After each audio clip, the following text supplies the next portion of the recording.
Okay, here we are for another video. It is hot as hell here in South City today. Alexa, what is the temperature? Right now, it's 85 degrees Fahrenheit. Tonight, expect a low of 62 degrees. Okay, for here that's pretty bad, and it's also very muggy. Like, it's just it's uncomfortable. Sorry, I'm not sure about that. I am. I'm pretty sure. I'm very sure it's muggy. But anyway, thank you, Alexa. Okay, she was following up over there. All right, so this video though, remember I said on Sunday we're going to have the pressure cooker was going to be here, and it is indeed here. Well, let me first of all give a thank you to my two friends, Diane FitzGibbon and Margie Burke, both from my church, SEA Episcopal Church. They hooked me up today not only with a pressure cooker, but also a crock pot, a rice cooker, and I think it's a 3-quart casserole dish. And all those things are like sorely needed, and I really appreciate them. So thank you both. It's you know I'll use them. You've seen me like doing the cooking videos, so they will be put to good use. And I'm going to show them to all of you that are watching this as well, because why not? Okay, so the first thing, here we go, is a crock pot. It's actually like the original, like the crock pot, you know what I mean? Like the rival, like that. I think that's like the first people that ever made a crock pot, so it's not even a knockoff, it's the real deal.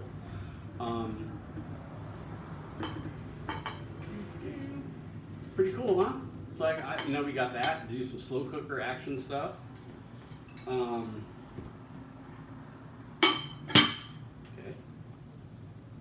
I'll put that aside over here, because that's what they do on those shows, right? Like when they're showing something, like they pull it from one side, put it to the other. All right, and so here's the casserole dish. It's nice.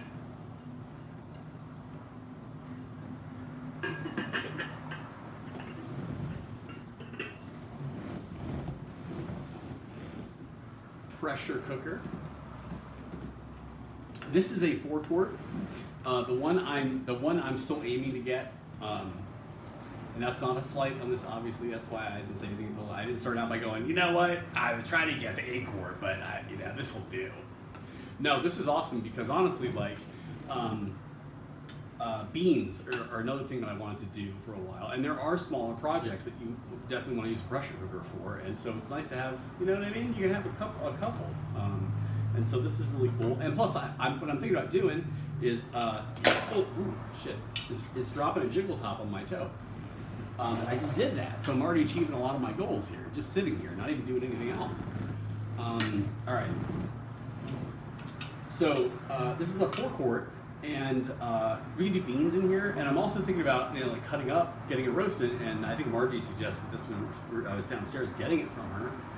Is I can always cut the pot roast up and put it in there. So my brain sometimes,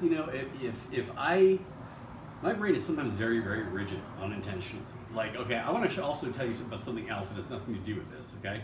Today is the first day that I have opened up my slider with a screen door on there. And let me tell you why that is. Because when I moved into this apartment, the screen door was off the hinges, over on the side, and the frame is pretty much rusted away. I mean, it really is. So I looked at that, and my brain went, okay, well, that's not a working door, so it's going to sit right there. It's of no use then until we get a new one. Well, here we are, and you know what? It does the job. It's on there right now, and it's going to keep flies from getting in here, and it's not pretty, but it's more workable than I thought it was. But my brain automatically just saw that and said, okay, well, there's corrosion on the frame, and it's not going to ride on there properly. It's not going to work. It's junk. And then God kind of said, you know what?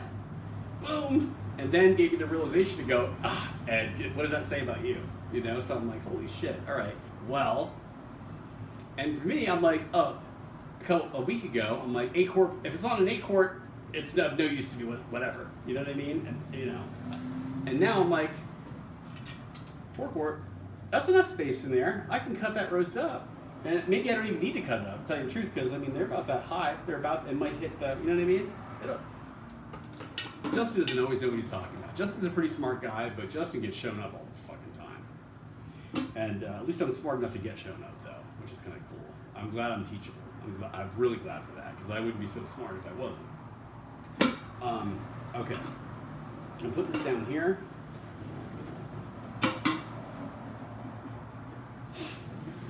And then a rice cooker, which my mom taught me, you can do a lot more than just rice in a rice cooker. A rice cooker is like a short-term crock pot for some things. You can do a whole meal in a rice cooker, and it takes like 20 minutes. So like you put your rice in there, and you put like some sausage or something like that you've kind of like sauteed or seared or whatever, and then you throw it in there. Boom, done. You know.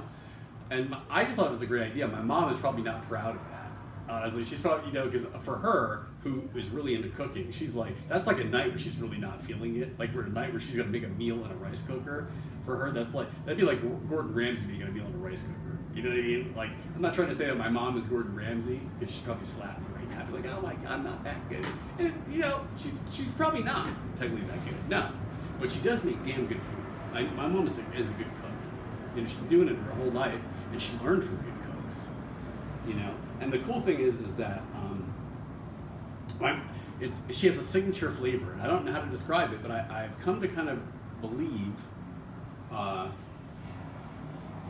so much to experience, because you have to eat one person's food for a period of time in order to be able to get what I'm about to say. Is that like there's a consistent, even though the dishes are different, if it's the same cook, there's like almost like an under flavor that's in every single dish that you kind of have the feel of it. In music, for example, like when you listen to, it's like, okay, everybody knows who Phil Spector is, the producer, right? Well, many people know when they're hearing a Phil Spector track, even if they didn't know if he did it, they're like, oh, that's Phil Spector, I can hear it. You know what I mean? Because he's very not subtle in his production technique. You know what I mean? His style is very, very noticeable. So it's the same thing like in cooking. And I noticed when I was back there staying with my mom, she's got a signature kind of like flavor there. And, for me, she's going to go, what is it? I know, so I'm going to try to answer it right here. It has to do with the roux. So there's some kind of, it's like in sauces. That's where I usually notice it the most with her, is her sauces have a signature, same kind of like an underlying, you can tell like it's a Cheryl sauce, you know what I mean, when you have it. One time when I was back there, she made a gumbo, and it was really, really good. And my mom never, ever, I have never heard her make a dish and go, that came out really well. I'm really actually satisfied with that. That's pretty damn good. I've never heard her in my life do that. She won't. She is always, oh, I screwed that up. I'm like, I mean, it needs to be more like this. It needs to be more like that. And I tell her, like, that may be true. You know what I mean? Because a lot of times we all do the same thing. We're our own worst critic. But you have to sometimes know, like, when it's still good, but I can also mention the things that it does need. And it doesn't take away from it's still good. You need to know that. In order to be, in my book, you need to know when your food is at least, like, where it falls on the scale of edibility to, like, orgasmic. You need to know, like, where your food falls. So that way you're, again, not relying on other people to tell you where it is. Because if you run across swine who are going to lie to you about your worth and what you're good at and shit like that, you need to make sure when you're going through a pack of swine that maybe is a couple of years long, where you're going to have to fucking, you know what I mean? You're going to be, like, inundated with swine. You need to not get taken down by those swine. God bless their hearts, but still. And so you need to know where you're at. You need to know where your skills are at on the piano. You need to know where your skills are at on the range in the kitchen, and you need to know where your skills are at with anything, really, anything.